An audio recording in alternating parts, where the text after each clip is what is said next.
Hello mga kasari, good afternoon and welcome back to my YouTube channel. So for today's video guys, ay request ng mga kasari na naman ulit ang ating sasagutin ngayon sa vlog na ito.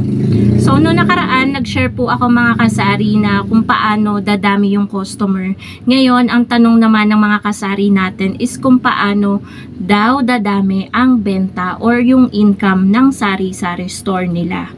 So, itong video na to is medyo connected din doon sa video, doon sa tips kung paano dumami ang customer. Kasi ito, tips naman kung paano dumami ang benta.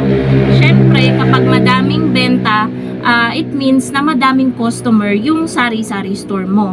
At ang mga bagay na kailangan mo talaga, ang pinakapuhunan talaga dyan, para dumami yung benta mo, is sipag at tiyaga, mga kasari. Kasi kung wala ka naman noong dalawang yon, sipag at tiyaga, wala kang madaming customer, wala kang madaming benta, wala kang madaming income sa sari-sari store mo. Kasi yun talaga yung pinaka number 1 na puhunan sa ating negosyo, sa ating pagtitindahan. So, hindi pwedeng tutulog-tulog tayo as a sari-sari store owner. Kumbaga, hindi yung tulog na ganyan. Depende rin sa inyo kung yun yung ginagawa nyo. Ibig ko sabihin yung tutulog-tulog, tatamad-tamad, ganyan, yung chill-chill ka lang, ganyan, kahit alam mong madami ng gawain sa sari-sari store mo, madami ng kailangang pamilihin, tutulog-tulog ka lang, parang wala ka lang pakialam. So, ibig sabihin nun, wala kang sipag at tiyaga sa katawan. So, wag kang mag-e-expect, kung wala ka ng sipag at tiyaga, wag kang mag-e-expect ng malaking benta sa sari-sari store mo. Kasi nga, ang pagkakaroon ng madaming benta or malaking benta sa tindahan mo ay nakadepende po yan sa tindera. Kung gaano po siya kasipag, katyaga. Yun po mga kasari. And ang pagdami po ng benta talaga, yun nga, gaya nga ng sabi ko kanina, ang pagdami ng benta ng ng tindahan or ng ating negosyo is nakasalalay po yan sa tindera. Kasi po, kung tayo po ay masipag mga kasari sa pamimili ng mga ubos na sa sari-sari store, ibig sabihin yung customer kapag may hinanap na sa tindahan mo, mabibili na nila yon. Pero kung tamad kang mamili, pabukas ka ng bukas na lang, tinatamad ako, ganyan.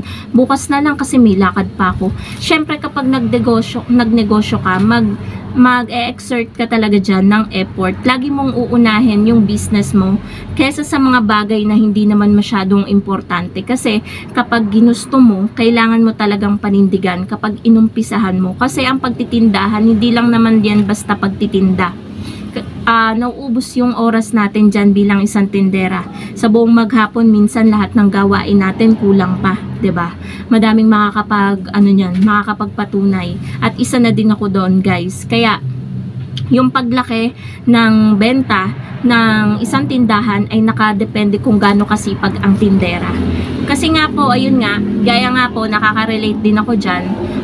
Nung nag-start talaga ako sa pagtitindahan, aaminin ko, hindi talaga madali. Sobrang nakakapagod, sobrang nakakaantok, pero kailangan mong bumangon ng maaga kasi nagsisimula ka pa lang and hindi pa masyadong madami yung paninda mo. Kailangan mo talagang mag-effort, magpagod sa araw-araw para at the same time, pag tagal-tagal ng negosyo mo, kahit papano lumaguto, kahit konti. Ganon, 'di ba? At nakaranas din ako mga kasari ng as in pagod talaga. Sa buong 1 week, nakakailang pamili ako. 3, 4 sa isang linggo. Pero ngayon, dahil sa effort ko, sa sipag at tiyaga ko, nung mga unang taon ng aking pagtsatsaga talaga, sobrang tiyaga. As in, sobra-sobra mga kasari, 100 times. Ngayon, sa isang linggo, isang beses na lang po kaming umaalis. Iba naman yung halos araw-araw na inaano ko sa inyo. Pag may ubos na yon, syempre kailangan nating masipag sa pamimili. Kumbaga, yung pamimili namin dito sa Manggahan, dun sa malayo namin pinupuntahan, Pure Gold, sa Genstar, sa Palengke, yan. 1 week na lang. Sa 1 week, isang beses na lang. Pero dati guys, kapag namimili talaga ako 3, 4 na beses, para makatipid ako sa pamasahe, hindi ako nagta-tricycle balik ng terminal dito sa Manggahan. Nilalakad ko yan kahit sobrang bigat, 3 eco bag, 4 na eco bag yung bitbit ko. Talagang chinatsaga ko yan, makatipid lang sa pamasahe. So, ayun guys, Kasi kung wala kang sipag at tiyaga, kapag nagnegosyo ka, parang wala ding saysay eh. Kahit ba sabihin natin na madami kang pampuhunan, ganyan, wala namang mag-e-effort sa iyo eh, na libre lahat. For example, kukuha ka ng makakatulong mo. Syempre, hindi naman yan mag-e-effort ng libre. Wala nang libre sa ngayon. Uupahan mo yan para kumilos para sa'yo. Kaya, bilang isang tindera, dapat matuto din tayong kumilos para sa sarili nating negosyo. Alamin yung kailangang alamin. Pag-aralan yung kailangang pag-aralan. Kasi hindi lang naman yan basta pagtitinda. May mga audit din tayong tinatawag dyan. Kailangan din nating mag-record. Ganyan. So, napakahirap talaga.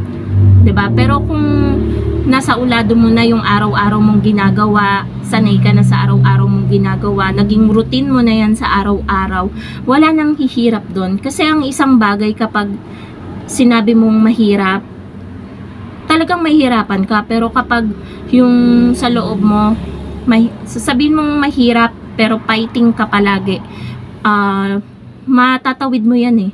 Yung hirap na yan, maaano mo yan, malalagpasan mo. Ganon.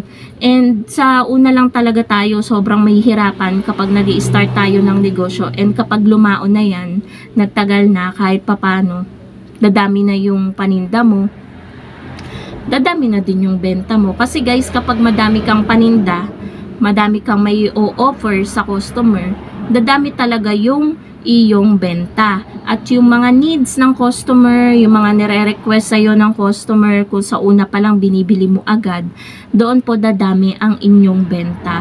At yun po, gaya nga nasabi ko, yung sa last vlog ko, tips kung paano dadami yung customer. Related din po siya dito sa kung paano naman lalaki yung benta po natin sa ating tindahan.